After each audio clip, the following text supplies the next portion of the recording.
This is The Big Backyard.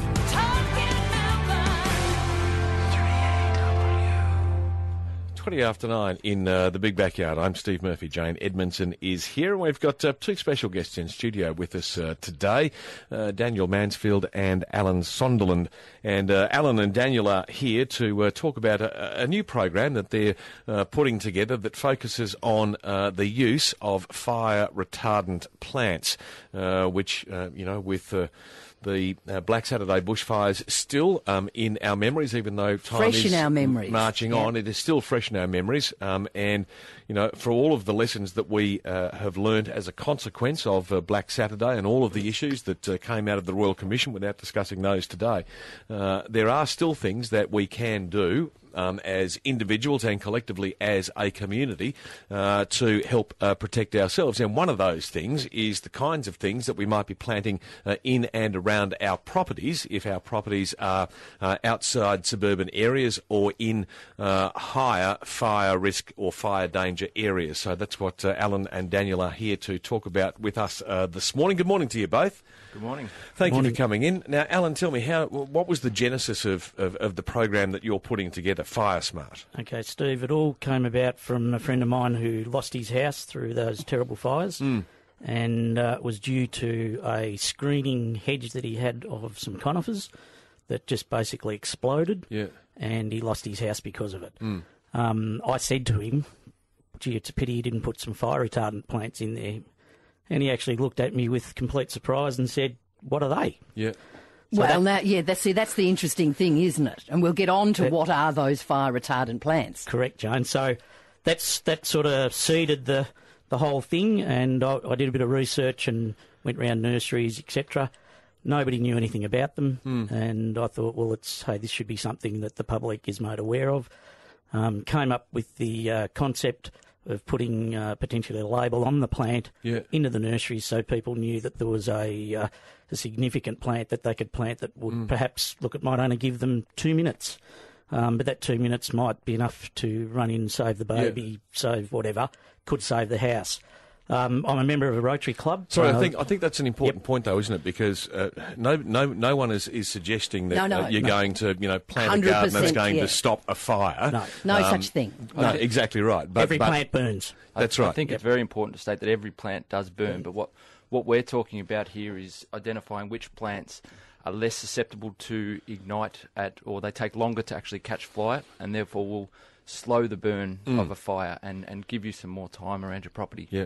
So you were saying about the Rotary? I'm the member of the Rotary Club of Frankston, and we've taken this on board as a community project to try and roll this out so that people know about it.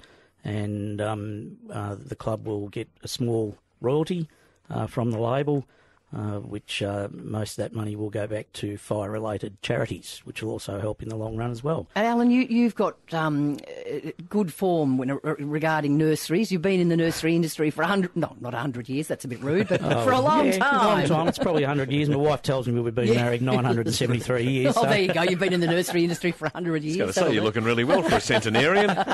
Travelling nicely. Yes, I've had a lot of experience in it. And my question then was how did you do the research? Is there research available for people about fire retardant plants? There is a considerable amount of research, actually. In fact, it's staggering what's out there. But unfortunately, I did quite a lot of survey work on people, friends, everybody, and I didn't meet one person that knew anything about fire retardant plants. And that's really what got it going. I then went and spoke to Daniel and sort of put my hand up and said, hey, need a bit of help here. Unfortunately, Daniel looked at it and his company thought, hey, this is a good thing to get behind as well. And the whole thing started to roll out. Mansfield's nursery, the wholesalers are growing the plants. Correct. So, we're growing the plants and setting up a distribution across the countries to then supply the major chains of these plants that be labelled under the Firesmart brand so that people can go in and make the decisions in those areas if they are prone to fire as to what to plant to best help themselves prevent or add to their fire plan, I suppose. That's right. It is only a small part, if you like. It's just but an addition. important part because it is the garden, and people like to have a garden around their house, and it is a small part of being fire smart. Exactly. It's using your garden more practically as opposed to aesthetically, but I suppose that's then where we come in and we're choosing plants that are also aesthetically pleasing, but have the fire retardant qualities to be able to So what kind of plants Yeah. did you pick? And I was going to say, and how, sorry, Jane, Yes. and how difficult was that actual process to match, the fire retardant qualities with, aesthetic appeal?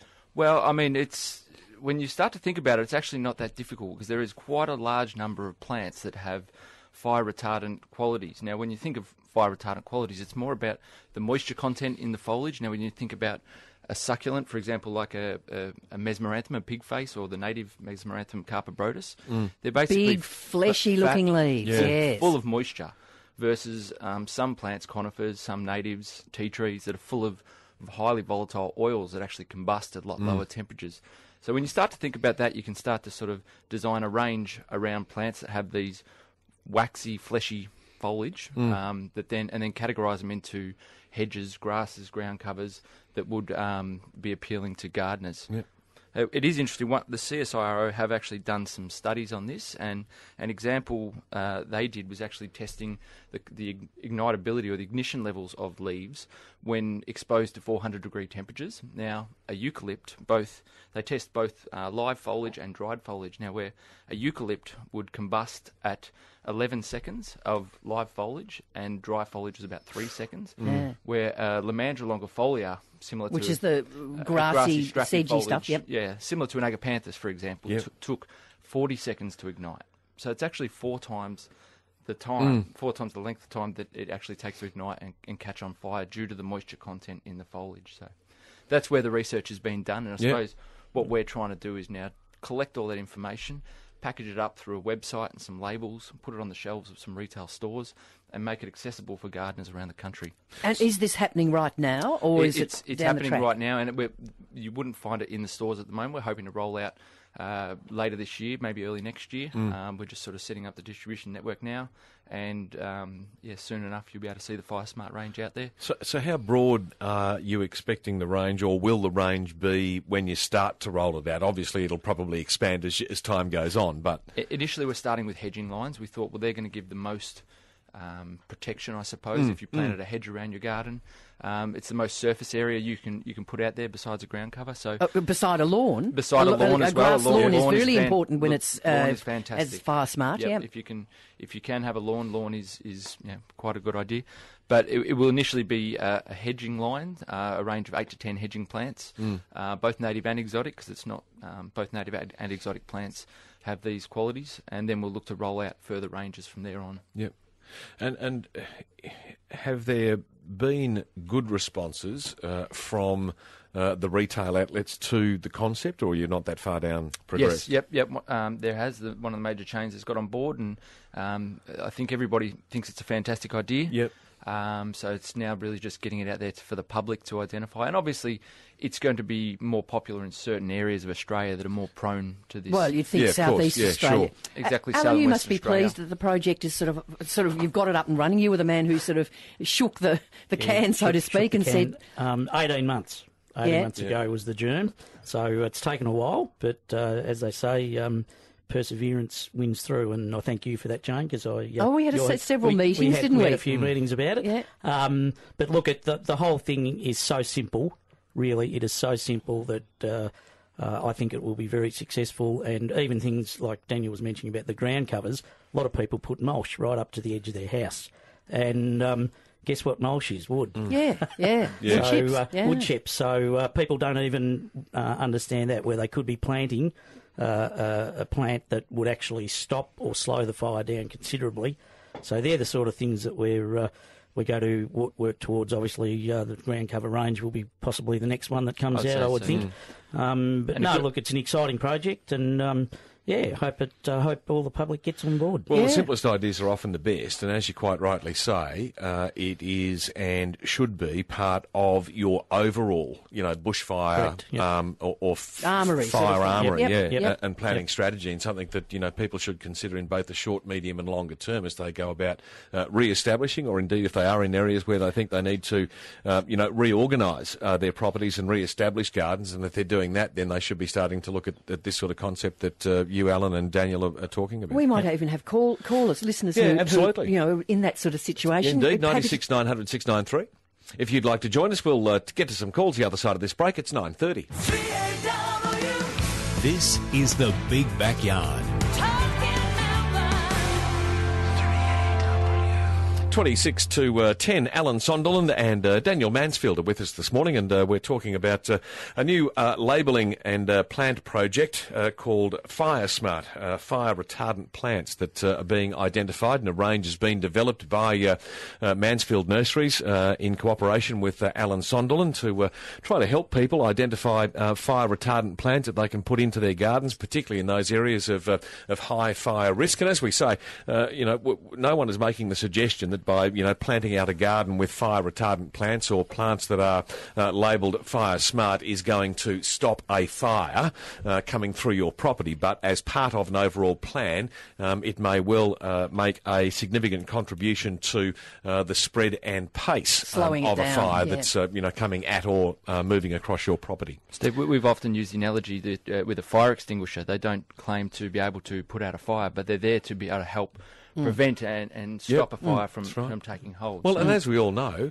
when you're in that situation, as we all learnt, rather tragically a couple of years ago, I mean, time is of the essence. The whole concept around fire planning is to make sure that you are ready and that you have organised your time efficiently. So if you do need to, do certain things, then you have the time in which to do it. But you've also done the basic preparation too, like cleaning out your gutters, getting rid of the, and your point, Alan, about the mulch is really important. Very important. Because of the embers. The other thing to consider when choosing plants is the fuel that plants drop. So some plants tend to drop a lot of bark and leaves, or leaves that hang around for a long time. So those plants, even though they might not be they might not light on fire as quick, they also provide more fuel. I have a question.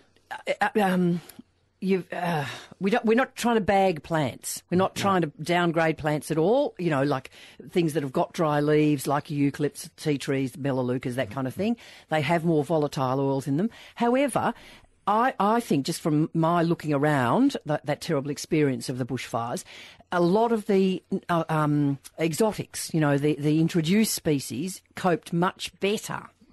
Well, they do, because they do not tend to catch on fire as readily. I mean, our native plants and some other exotic plants need fire to be cultivated, and in that they've actually developed themselves to fuel fire, because that's why they have the higher oil levels, to be able to keep the fire going, so they continue to regenerate. So my question was, is the collection of fire, what are they called? Firesmart. Is it a mixture of native and exotic plants? Exactly right. Mixture of a native and exotic plants, so that if you have a native garden, you can continue to plant native varieties. Yep. But we're trying to broaden the range and have both native and exotic. Actually, I don't like that word exotic. I should. I never ever use it. I just slipped out. It's an introduced plant. Yes. One of the things, Joan, is that it's got to do with the distance from buildings and everything as well. I mean, eucalypts planted many metres away are still fine. It's the heat that's generated from them when they effectively explode. Yep. That's the problem. Yep. 96 900 693 if you want to join us. Hello, John. Good morning, ladies and gents.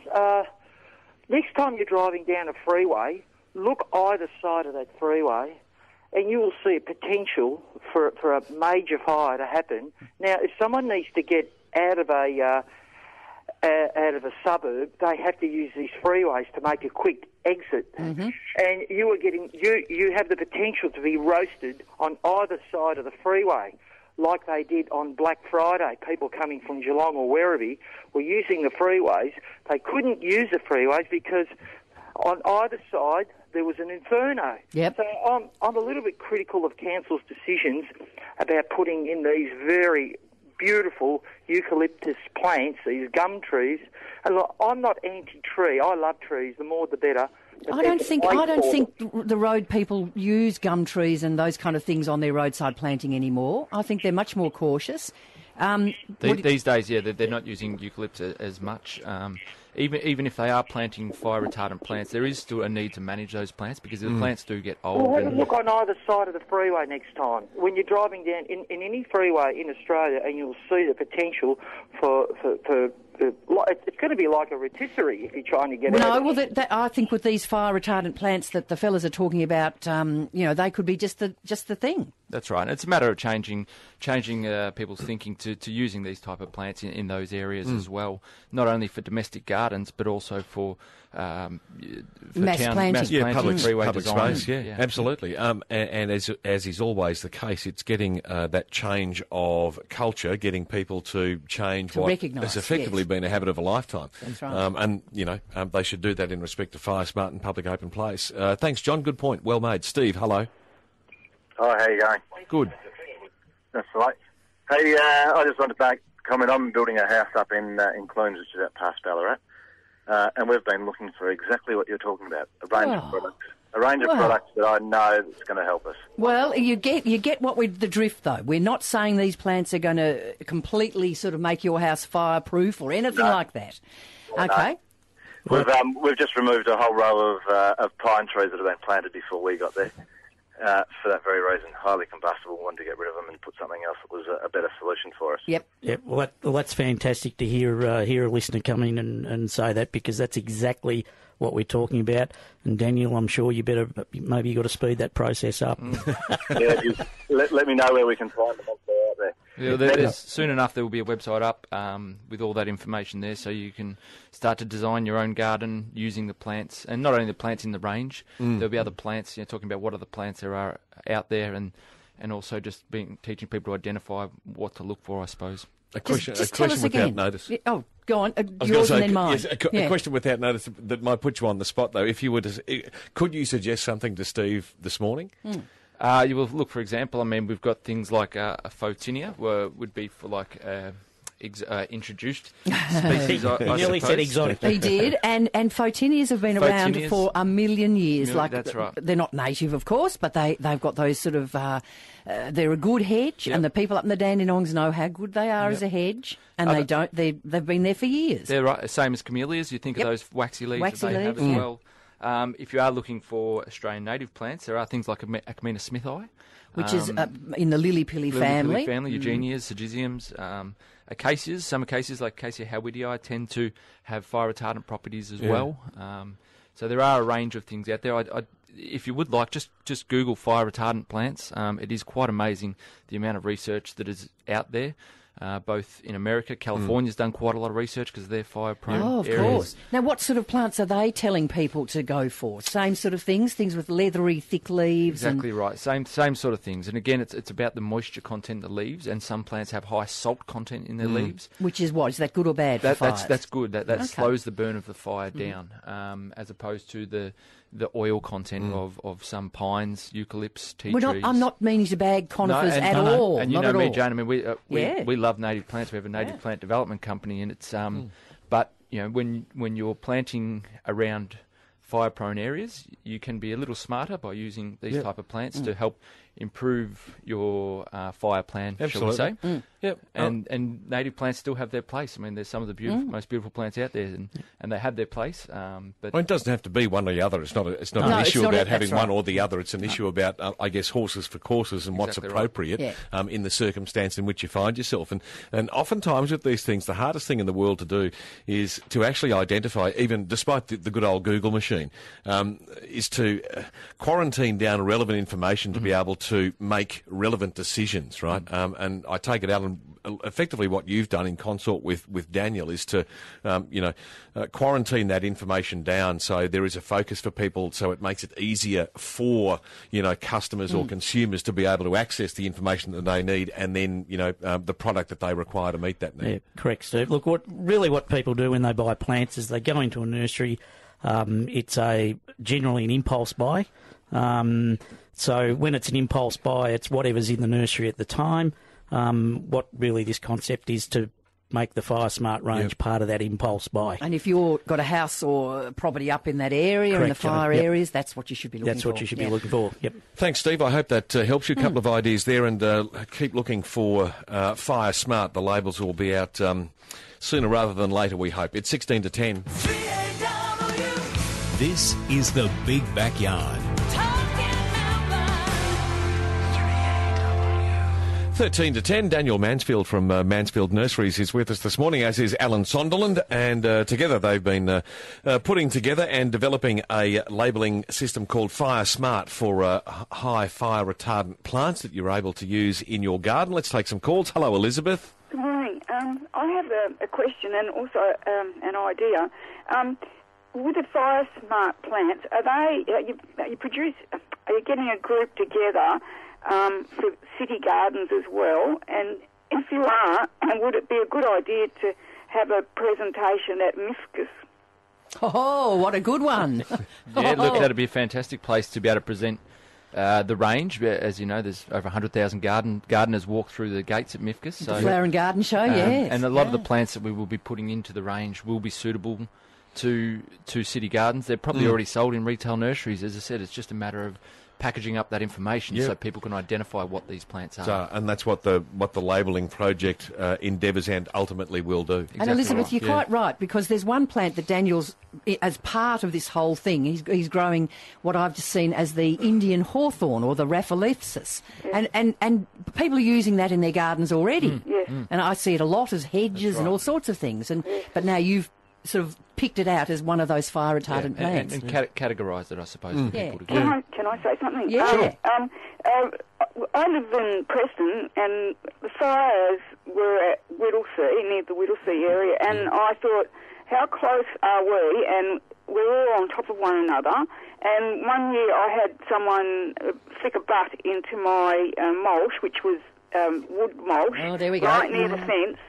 And I thought, I don't know if this wood mulch is so fantastic. And I remember the Black Saturday, and I went and did all the things that people would be doing in the bush, because I thought we're all on top of one another, and we could easily take off. And I just think we don't think much about the fire safe That's gardens right. in the No, city. well, you're on top of it, I think, there, Elizabeth. That's terrific. Good on you. Thanks, Elizabeth. Hello, Sophie. Oh, hello. One of the things that I think should be considered, an issue that I think is important, is the role of councils in all this. Absolutely. I live in the Dandenong Ranges, and there are some pretty diverse groups, and the council is very pro-native plants in people's houses. And they've got a very, very strong view on that. And some of the conservation groups in particular are very strong on the fact that, given the nature of the area, people should only be planting native. So how do you go about convincing councils that they're in people's backyards, that they should have that balance? And I believe in the balance. I don't think it should be either one or the other. But and I do too. I do too, Sophie. That's right, Look, I think the balance is a personal choice depending on the style of garden that you'd like to enjoy. If you do need to plant strictly native, for whatever reason that may be, there is Australian native plants that are available to do that. Working with council to change their perception of what a garden should be, whether it should be purely native or a mixture, is obviously an ongoing debate. and your Firesmart plants will cater for that anyway, because you've got lots of native plants in that list. Exactly right. And it's a long process trying to, as I said before, change the culture of, what has been effectively, even for councils or local government, the habits of a lifetime. And one of the things that did come out of the Royal Commission was centred around that word balance. Even the Royal Commission itself acknowledged that there needed to be more balance in the decision-making processes and the setting of policy at local government level to make sure that there wasn't the pendulum hadn't swung too far to the conservation movement. They needed to, bring it back into the centre to achieve balance. So it's a long process, Sophie, and the only way you can get to change it is by doing the things that, Alan and Daniel are doing through education and getting out there. And talking to the councils themselves. Absolutely. And sooner or later, they will sit up and take notice. And if you feel that strongly about it, as difficult as it sometimes might be, can I urge you to write to your local council, write to your local member of Parliament? Absolutely. Because if you don't write, they don't know. Not an email, a snail mail, I think. Absolutely. But always put something down in writing, because bureaucrats they have bureaucrats to take notice. hate a paper trail, because they can't ignore it. So good luck with it. Thanks, Sophie. Hi, David. Hi, how are you going? Good. In regards to the retardant plants, after we had the bushfires back in 2009 with Bunyip and all that in our area, I tried pushing a lot on that, researched it with our nursery, and we just got a brick wall, virtually, on trying to promote that idea. That was from councils, land care, and everything. And I'm absolutely rapt that there's someone going to try and promote it. Is Daniel there? Yeah, he's listening to you. Yes, Yep. Alan and Daniel are both here, David. Yep. And I'd like to actually work with Daniel and this other guy if they would accept my offer to help promote it. I've even got a couple of new natives that would come under the classification. Aha. Brilliant. Yeah, Yep. we'd love Be to be able fantastic. to work with you. As I said, this is not by no means a new concept. People have been using plants to protect themselves for fire as long as plants have been cultivated. Yeah. So this is not a new concept by any means. So it's a matter of collecting that information, as we've said a number of times, and presenting that. So And you're happy to share it around, and I mean that's what you're doing this morning. That's right. Oh, good on you, Fantastic. David. Yeah, we Well, did, I tell you what, can you hold about and we'll give. We'll get your details, David, and that way we can hook you up with Alan and Daniel, and the three of you can have a powwow, shoulders to the wheel, noses to the grindstone, as it were. 7 to 10. The Big Backyard on Melbourne's own 3AW. About 3 minutes away from the news at 10 o'clock. Let's squeeze a couple of calls in before we go. Maureen, hello. Hello. I would like to ask the gentleman what they think of it's a honey black locust tree and the lucerne tree. Okay, Daniel. Look, I'd hate to endorse plants that aren't. I've got a list of trees and stuff from my research here that they aren't on that. The Gleditsia you're talking about, the for Maureen. Gleditsia, which I'm just hesitant to endorse anything without sort of researching it properly. And, so, and I just think, knowing a Gleditsia, it could dry out very badly, and I think it probably is not going to be on your fire. What they do say is most introduced trees, especially the deciduous ones, do tend to handle. They might not handle the fire well. The fire might actually kill them. But they will actually deter the fire or slow the fire, because they don't have the oil content in their leaves again. So we'll look that up for her, and if we can get her details, we'll get back to her. Hang on there, All Maureen. right, Maureen. We'll get a number from you, and the boys will do a bit of research and provide you with a conclusive answer. Hello, Gwen. Hello. Look, I just want to ask Jane why my hibiscus bush loses its leaves just when it's time to flower. Oh, now, which hibiscus is it? Is it the purpley one for winter, or is it the one that comes in summer and autumn? Yeah. Okay. It's lovely big pink flowers. And do you prune it in spring so that you get the flowers down at, lowish level?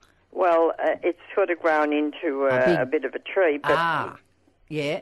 But it's some of the leaves, not all of them. Just some of them. Some of the leaves, they all go yellow. Yep. But they're still flowers. That's right, yeah. It's one of those things. And I tell you, the little secret with hibiscus is that they do like fertiliser in about September, October. Oh, right. So when you prune it, when you clip it back, give it a bit of a nip and tuck, and you will find that then it'll really bounce back and you won't lose quite so many leaves. There you go. Good luck with it, Gwen. And our special thanks to Alan Sunderland and Daniel Mansfield for coming in to talk about Firesmart, a new labelling project that identifies fire retardant plants that the boys have been working on, and we'll look forward to that labelling system and those plants and that range being rolled out to consumers in the near future. Yep, Thank you both for coming in. We wish you well with it. It's a great idea, a very good project, and we hope that there will be any number of outlets that get on board. See you next week, Jane. Good on you, Steve.